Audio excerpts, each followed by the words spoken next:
बे लामाया ओरैनो CM स्पेशल पेकेजनिफ्राय 200 कोटी टाकानि मोनसे बाजेटनि खामानिमोन बेवहाय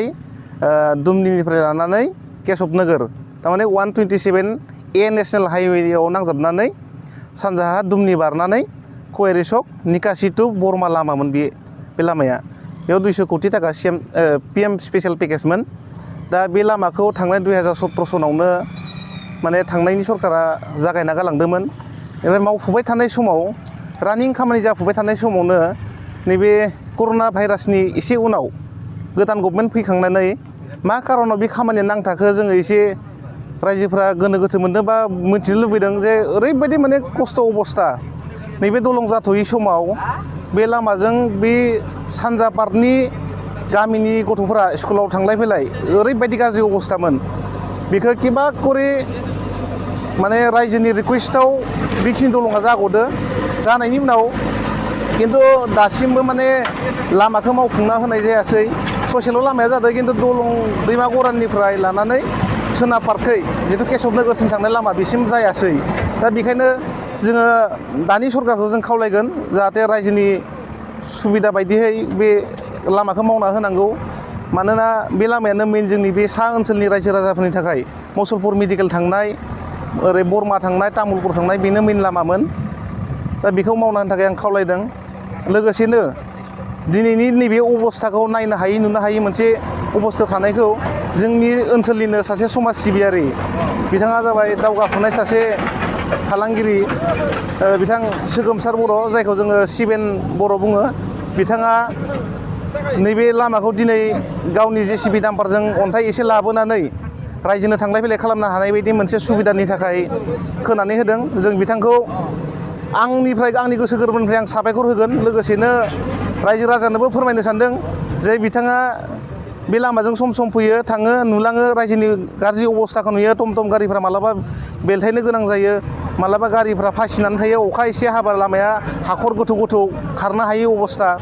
बेजोंनो मेडिकेलाव फैनांगौ बे गलागाव सकआवनो जोंहा ब्लक PHC मेडिकेल दं बे मेडिकेलाव सानजा पार्टनि मानसिफ्रा फैनांगौ आरो बेमारिया एसे सिरियास जायोब्ला जों मुसलपुराव बेमारि लांनो गोनां जायो बे लामाजोंनो ओंखायनो नै दानि सरकारखौ जोङो खावलायगोन जे रानिं खामानिया मा खारनाव नांथाखो बेखौ नोंथांमोना एसे नायनानैब्लाबो जोंनो रायजोनि सुबिदाखौ नायनानै जोंनि बे गलागाव सकनि दलङाथ' ओंखारबाय बे लामाखौ नांगौ बिनि उनाव गलागाव सकनिफ्राय सोनाब फारसे थानाय थेबोर दैमानि दालांखौबो मावनानै हालमानु बिथाजों गलागाव फोनांजाब जिथु मेडिकेलनि लामा बेखौ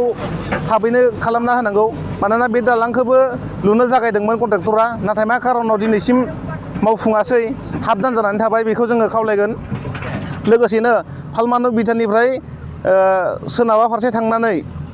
खख्लाबारि गामि फाख्रिगुरि खख्लाबारि गामिनि गेजेराव जिथु दालां गंसे दंमोन बे दालाङाबो दिनै आद्रा ससेल' मावनानै थालांबाय दा बेखौबो मावफुंनो थाखाय आङो दानि गभर्नमेन्टनि जिथु प्रमद सार लोगोसेनो जोंनि जायगानि MCLA मन्टु बर' आदाखौबो खावलायगोन लोगोसेनो जों मोनसे बुस्थुखौबो दुखु फोरमायगोन जे जोंनि जायगानिफ्रायनो प्रमद बर' साराबो CM जालांबाय लोगोसेनो जोंनि 63 नं सापागुरि समस्तिनिफ्राय UG ब्रह्म साराबो MLA जालांनानै केबिनेट मिनिस्टार सासे जालांबाय दिनै बिथांनि केबिनेट मिनिस्टारनि आन्दाराव जोंनि ओनसोलाव बा बे जायगायाव गुबुन जायगायाव जादोंबा जों मिथिया खिन्थु जोंनि जायगायाव जोङो बिथांनि गिदिर स्किम जों दासिमबो नुनो हायाखै मानोना सासे MLA जेसेबां खामानि मावो बेसेबांबो बिथाङा जोंनि ओनसोलाव मावनानै होनायखौ जों नुवाखै मानोना थांनाय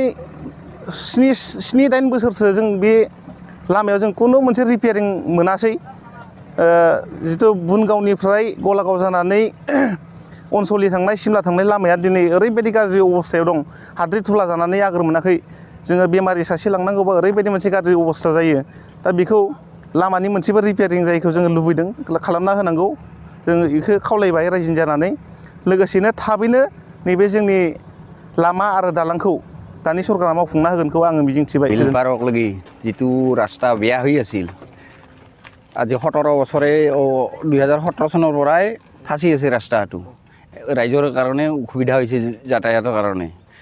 কি বোলে এইখিনি আজি সুভাষ বড়ো শিবেন বড়ো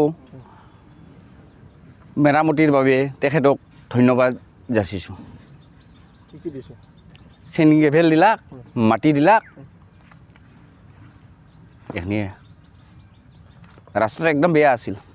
খালদৰে খালে খাল আছিল এতিয়া শিল বালি দিয়া হ'ল মাটি তেখেতক ধন্যবাদ দিলোঁ ৰাইজৰ